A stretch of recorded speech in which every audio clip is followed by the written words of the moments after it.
GDP, GNP, NNP এই ৩টা topic আপনি যদি বইয়ের বাসায় পড়তে যান তাহলে আজীবন প্যাচ লেগে থাকবে। কিন্তু আপনি যদি শুধু সীমানা আর নাগরিক এই ২টা শব্দ মাথায় রাখতে পারেন তবে এই টপিক আপনার কাছে পানির মতো সহজ হয়ে যাবে। আপনি যদি একজন সিরিয়াস ব্যাংক বা বিসিএস পরীক্ষার্থী হয়ে থাকেন তবে আজকের ক্লাসটি আপনার প্রিপারেশনে দারুণ আত্মবিশ্বাস যোগ করবে। আজকে আমরা কথা বলতে যাচ্ছি জিডিপি, জিএনপি, এনএনপি নিয়ে। আমি আমার আগের ভিডিওতে ব্যাংকিং টার্মিনোলজি পার্ট 1 এর কিছু টার্ম নিয়ে কথা বলছি। ওই ভিডিওর লিঙ্কটা হচ্ছে আমি আমার ডেসক্রিপশনে দিয়ে দিব।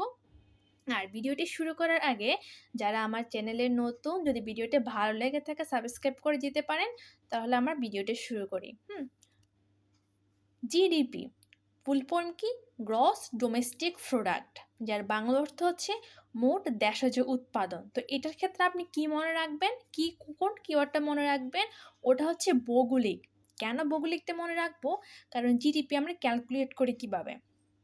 জিডিপিটা হচ্ছে কোনো একটা দেশের একটা নির্দিষ্ট সময়, তো ওই নির্দিষ্ট সময়টা মূলত ১ বছরই ধরা হয়। ওই ১ বছরে একটা দেশের ভৌগোলিক সীমারেখার মধ্যে যে দ্রব্যগুলো উৎপাদিত হচ্ছে ওটার বাজার মূল্য, ওইটাই হচ্ছে আমার জিডিপি। জিনিসটা কি মাথায় কি ঢুকছে না? ক্লিয়ারলি আমি বলি। মানে ধরো বাংলাদেশের কথাই বলি, বাংলাদেশে বাংলাদেশি নাগরিকরাও আছে, আবার হচ্ছে বিদেশি কিছু নাগরিক বা বিদেশি কিছু কোম্পানি বাংলাদেশে কাজ করছে, ওখানে বিদেশি নাগরিকরা উৎপাদন করছে।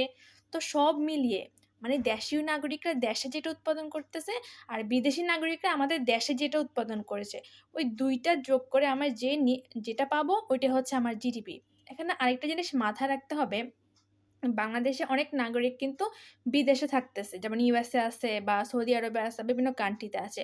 ওদের ইনকামটা কিন্তু আমার জিডিপিতে যোগ হবে না, এটা কিন্তু মাথায় রাখতে হবে, ঠিক আছে? তাহলে জিডিপিটা কি? আমার দেশের ভৌগোলিক সীমার মধ্যে, মানে বাংলাদেশের টোটাল ভৌগোলিক সীমার মধ্যে যা উৎপাদনটা হচ্ছে ওটাই হচ্ছে আমার গ্রস ডোমেস্টিক প্রোডাক্ট বা জিডিপি। আমি যদি একটা উদাহরণ দিয়ে বোঝাতে যাই, যেমন আমরা ধরি বাংলাদেশের একজন কৃষক, একজন বাঙালি ধান উৎপাদন করলো, সে হচ্ছে ১,০০০ টাকার ধান উৎপাদন করলো, ঠিক আছে?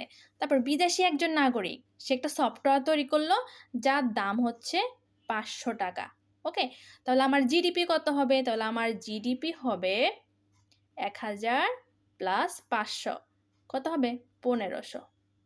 তাহলে আমার এক্ষেত্রে জিডিপি কত হবে? ১৫০০। কারণ কি? এটা আমার ভৌগোলিক সীমার মধ্যে উৎপাদিত হয়েছে।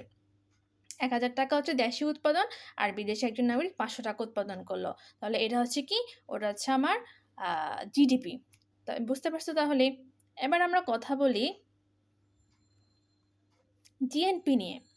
GNP means gross national product. Bangla অর্থ কি? মোট জাতীয় উৎপাদন। এখানে টুইস্ট, একটু খেয়াল রাখতে হবে যে এটার ক্ষেত্রে আমরা নাগরিক ওয়ার্ডটা মাথায় রাখবো, মানে বাংলাদেশের নাগরিক বা যে দেশে কাউন্ট করবে সেই দেশের নাগরিক। আমরা তো বাংলাদেশের কোথায় বলতেছি, তাহলে আমরা বাংলাদেশের নাগরিকদের দ্বারা উৎপাদিত যে বাজার মূল্য, উৎপাদিত দ্রব্যের বাজার মূল্য, ওটা হচ্ছে আমার জিএনপি।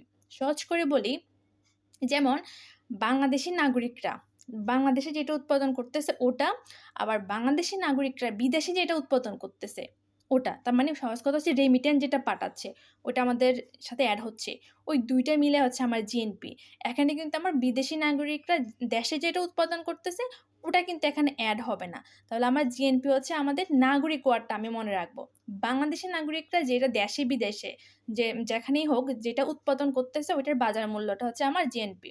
মানে এই যে আমি নিচে রেড মার্ক করে দিয়েছি, দেশি প্লাস বিদেশে অবস্থানরত দেশীয় নাগরিকদের যে উৎপাদন ওইটাই হচ্ছে আমাদের জিএনপি। এটাও আমি একটু উদাহরণ দিয়ে বুঝাই, তাহলে হচ্ছে বুঝতে পারবে। আচ্ছা, তার আগে একটা কথা বলি, জিএনপি আমরা আরেকটাভাবে ক্যালকুলেট করতে পারি, সেটা হচ্ছে আমি জিডিপি থেকে বাদ দিতে পারি। কি বাদ দিতে পারি?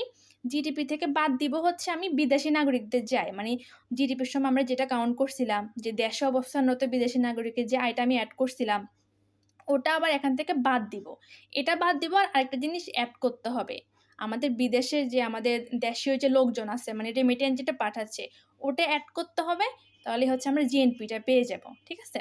আমি একটু ক্যালকুলেশন করে দেখাই, তাহলে হচ্ছে আরও সহজভাবে বুঝতে পারবে।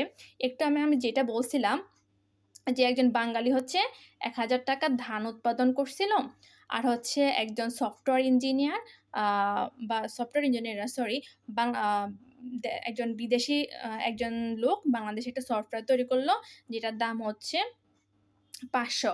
আর আমার ধরো বাংলাদেশে একজন নাগরিক ইউএসএ তে আছে, সে হচ্ছে 200 টাকা পাঠালো, ঠিক আছে? তাহলে আমার জিএনপি কত হবে? তাহলে আমার জিএনপিতে আমি কি করব? আমি কি যোগ করব বলছি? জিডিপি থেকে হচ্ছে আমি কি বাদ দিব? জিডিপি থেকে হচ্ছে আমি বিদেশি নাগরিকরা যেটা উৎপাদন করতেছে ওটা বাদ দিব, আর আমাদের বাইরে থেকে যেটা রেমিটেন্স আসতেছে ওটা আমি অ্যাড করব। তাহলে আমরা আগে জিডিপি কত পেয়েছিলাম? 1500। ওই 1500 থেকে আমি বাদ দিব কত? 500। তাহলে আমার কত হবে? আমার হচ্ছে 1500 থেকে যদি আমি 500 বাদ দিই, তাহলে আমার 1000 হচ্ছে। এখন এটার সাথে হচ্ছে আমি কি অ্যাড করব? এই যে আমার যে 200 টাকা রেমিটেন্স আসলো, ওইটা হচ্ছে আমি অ্যাড করলাম। তাহলে আমার কত হচ্ছে? 1200। একটু হিজিবিজি হয়ে গেছে, খাতায় করলে বুঝতে পারবা। তাহলে হচ্ছে এখানে 1200 টাকা হচ্ছে আমার টোটাল জিএনপিটা। আশা করি বুঝতে পারছো। আর যদি বুঝতে না পারো আমাকে হচ্ছে কমেন্টে নক করতে পারো, আমি হচ্ছে আবার বুঝিয়ে দিতে পারি। এরপর হচ্ছে এনএনপি বা নিট ন্যাশনাল প্রোডাক্ট, বাংলা হচ্ছে নিট জাতীয় উৎপাদন। ওটা কি?